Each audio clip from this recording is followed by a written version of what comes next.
Bienvenidos a Conversaciones Académicas.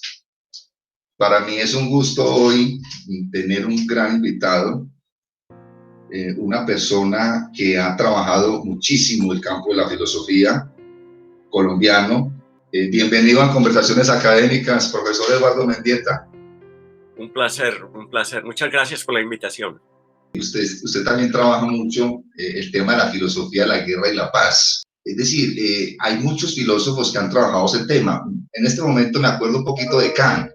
Kant tiene ese texto acerca de... Es un texto muy corto.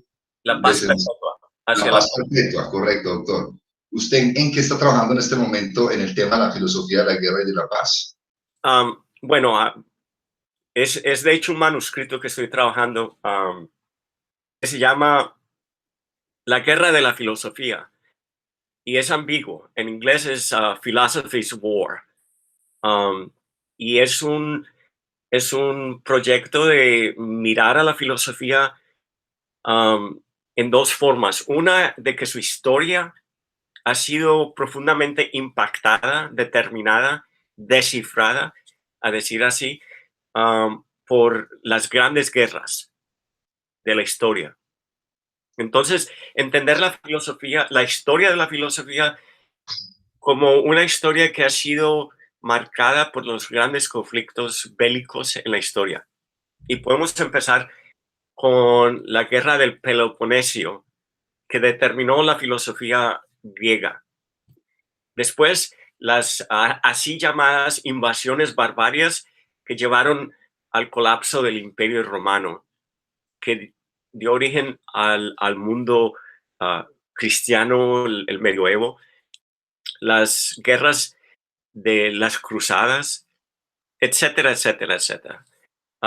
Entonces, entender la filosofía no solo como la historia de los pensadores, sino como estas grandes guerras que han creado caesuras, grandes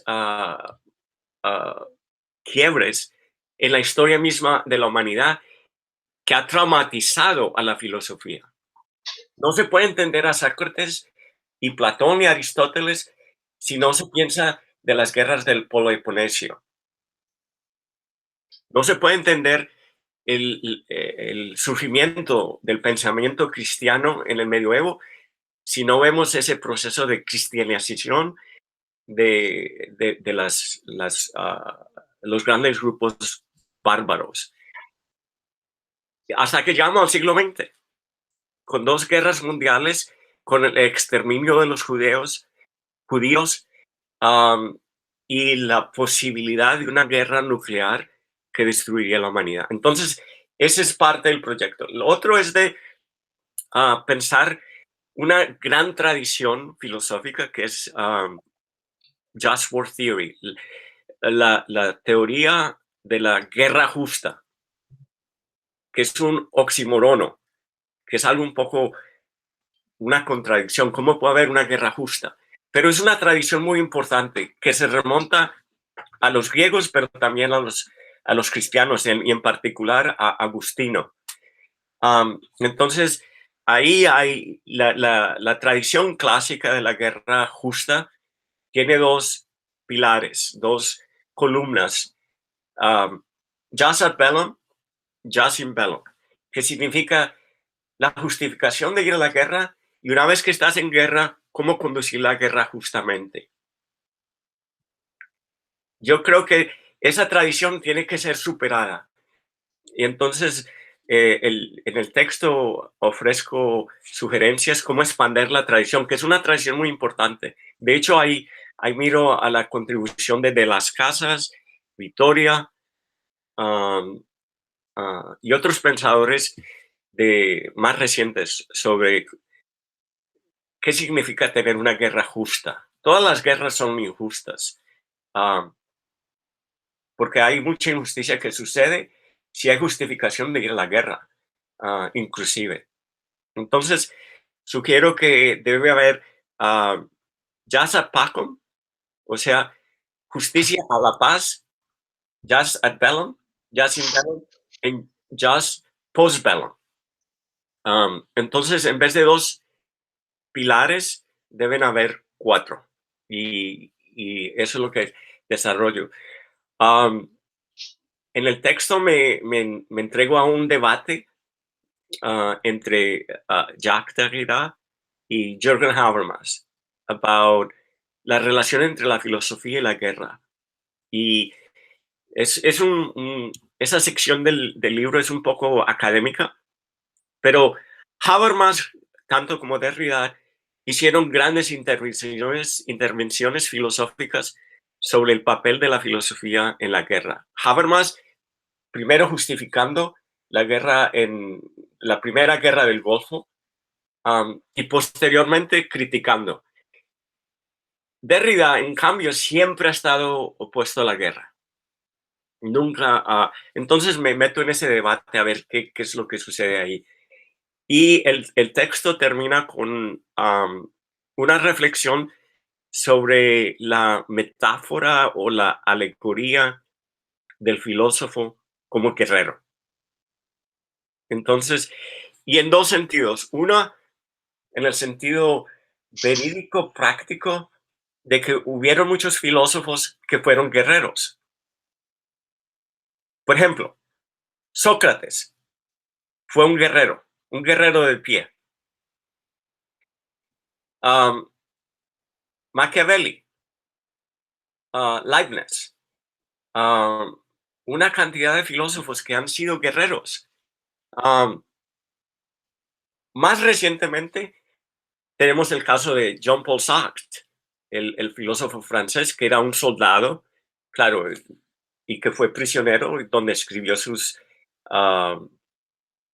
diarios de guerra muy importantes, donde ya se empieza a encontrar uno con la fundación el fundamento de su pensamiento sobre el ser y la nada.